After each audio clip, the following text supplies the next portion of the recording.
Inbox থেকে পাওয়া এক আপুর দোয়া কবুলের গল্প। যারা আশিক জিন বা ব্ল্যাক ম্যাজিকে আক্রান্ত, বিয়েতে দেরি আর বাধা আসে, এই দোয়া কবুলের গল্পটা শুধু ওইসব আপুদের জন্য। আসসালামু আলাইকুম। আমার বয়স ২২। এখন অবধি বিয়ে হয় নাই। বারবার ঠিক হয়, পছন্দ করে আর বাসায় গিয়ে ভেঙে দেয়। আমি ছিলাম ব্ল্যাক ম্যাজিক আর আশিক জিনে আক্রান্ত। এই সমস্যার সমাধান করতে আমার পরিবার অনেক কিছু চেষ্টা করেছেন, অনেক টাকা নষ্ট করেছেন, অনেক কবিরাজ খুঁজেছেন, কিন্তু কাজ হয়নি। একটা সময় আমি অনেক বেশি অসুস্থ হয়ে পড়ি। আমার বেঁচে থাকার ইচ্ছা চলে যায়, সব কিছু অন্ধকার লাগে, কিন্তু আল্লাহর প্রতি ভয় আর প্রচুর বিশ্বাস কাজ করে মনে। আশেপাশে আমার সমবয়সী থেকে শুরু করে ছোট যারা ছিল, সবার বিয়ে হয়ে যাচ্ছিল, কিন্তু আমার ভালো কিছু হচ্ছিল না। এতে আমি মানুষের আর পরিবারের সবার নানান কথার সম্মুখীন হয়েছি, অনেক সমস্যার মাঝে থেকেছি। আমার হতাশা আর দুনিয়ার প্রতি মন এমনভাবেই উঠে গেছিল যে আমার মা বাবা কাউকে ভালো লাগে নাই, কিচ্ছু করতে ইচ্ছা করে নাই।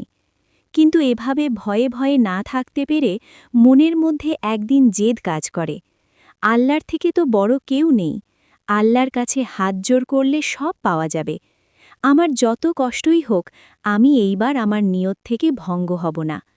এমন না যে এর আগে নামাজ কুরআন পড়ি নাই, পড়ছি, কিন্তু এভাবে একটানার এত বিশ্বাস আর ভরসা না নিয়ে পড়ি নাই।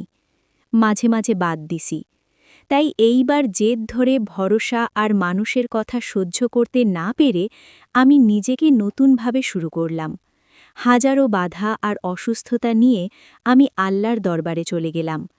আমি কখনো দোয়া করে উদ্দেশ্য করে কিছু চাইনি। ইস্তিগফার আর দুরুদ পড়ার পর আমি কান্নায় ভেঙে পড়তাম।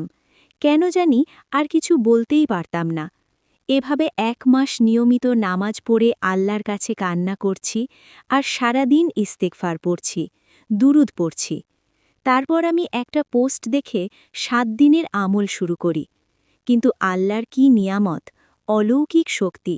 সুবহানাল্লাহ তাআলা ৭ দিন না হতেই ৪ দিনের মাথায় আমার সকল সময়, ভয়, অসুস্থতা সব ঠিক হয়ে যায়। আমি স্বাভাবিক হই। আমার হতাশা দূর হয়ে যায়। আর সবথেকে বড় যে বাধা, সেটাও ঠিক হয়ে যায়। ইনশাআল্লাহ আগামী ২-১-২০২৬ সালের এই শুক্রবার আমার বিয়ে। ৭ দিনের দোয়া করার আগেই আল্লাহ আমারে তার পুরস্কার আর বিশ্বাসের ফল দিয়ে দিছেন। তাই আপুদের বলি, যাদের এই সমস্যাগুলো আছে তারা ভেঙে পড়বেন না। আল্লাহর প্রতি বিশ্বাস রেখে আমল করতে থাকেন। দোয়া কবুল হবেই ইনশাল্লাহ। আমি প্রতিদিন যা যা করতাম: ১. নিয়মিত নামাজ আর সকাল করে কুরআন পড়তাম, ইয়াসিন, সূরা ইউসুফ আর বাকারার শেষ টুক। ২. সকাল সন্ধ্যা ৩ কুল আর আয়াতুল করসি। ৩.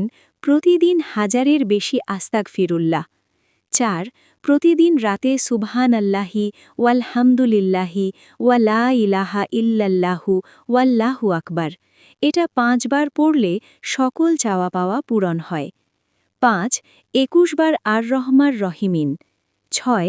১০০ বার সূরা ফালাক। ৭.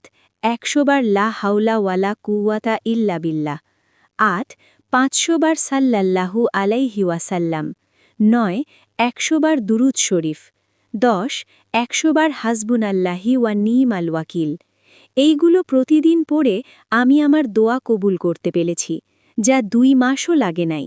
সবাই আমার নতুন জীবনের জন্য দোয়া করবেন, যেন সবাইকে নিয়ে ভালো থাকতে পারি আর আল্লাহর ইবাদত করতে পারি। আমিন।